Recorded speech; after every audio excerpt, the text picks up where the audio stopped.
Recovery is a charity to help people improve their mental health and well-being through the use of creative therapies like art therapies and poetry, as well as homeopathy, aromatherapy, meditation, advocacy support and guidance. My primary role is as the IT coordinator and IT technician. I basically keep all the equipment running, make sure everything's up to date, make sure people can actually do the work they need to do, but also I do some of the paperwork and some of the interaction with new members.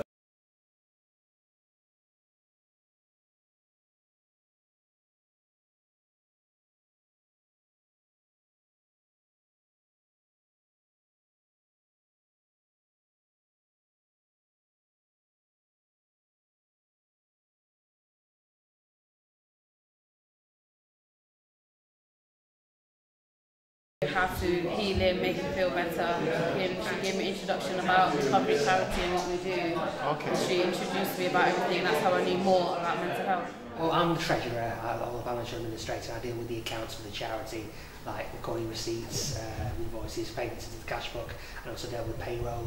Between October 2010 and March 2011, I was suffering from acute depression due to family breakdown.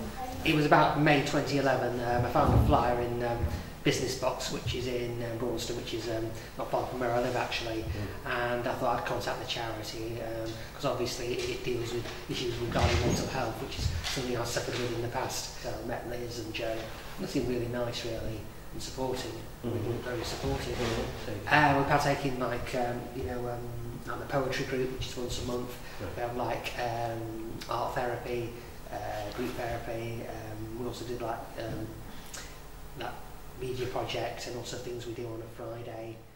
We spread the word about how people can recover from mental health problems, and we campaign against people being forced on drugs in hospital against their will, because the best thing for them is to have choice and control in their life. People that we support in the charity and that help us are a combination of survivors. We call them survivors because it's much better for them to actually have respect because of what they've gone through, because they have survived something absolutely terrible. I was in that hospital for 23 years myself, and it was the most abysmal time of my life. But I did recover 14 years ago.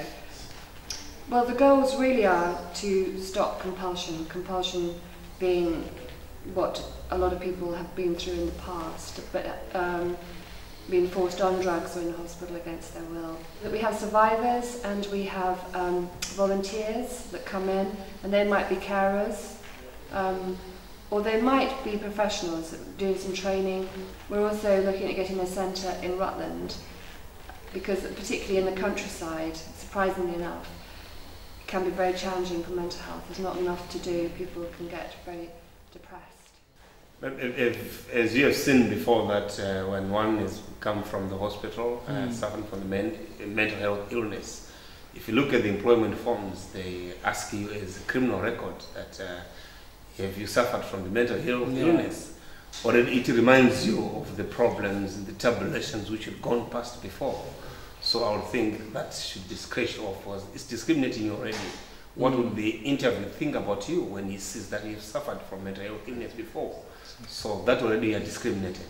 I would think the NHS and the community health centres should do more when one has been discharged from the mental health illness.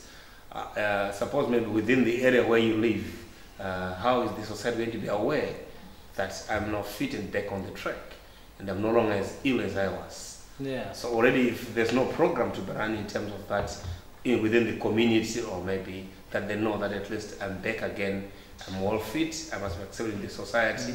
So it's all difficult when one has suffered from mental health illness. Because we're a charity, people have been amazingly supportive and helpful. We've won a contract with Leicester City Council for the Future Jobs Fund, that was last year. And this year we're working with the personal budget, so each person that needs help gets a certain amount of hours, between 2 and 30 hours, and then we get funding through that, which is very successful. And people really do recover through having a real friend coming around once a day, maybe 5 days a week sometimes. That can be actually fantastic to help people to recover, so that brings in money. Also we do fundraising activity every Saturday, as I said, which is fantastically useful for spreading the word about mental health, raising awareness, but also we can make between £300 and £500 a day, surprisingly enough, with those little collection tins.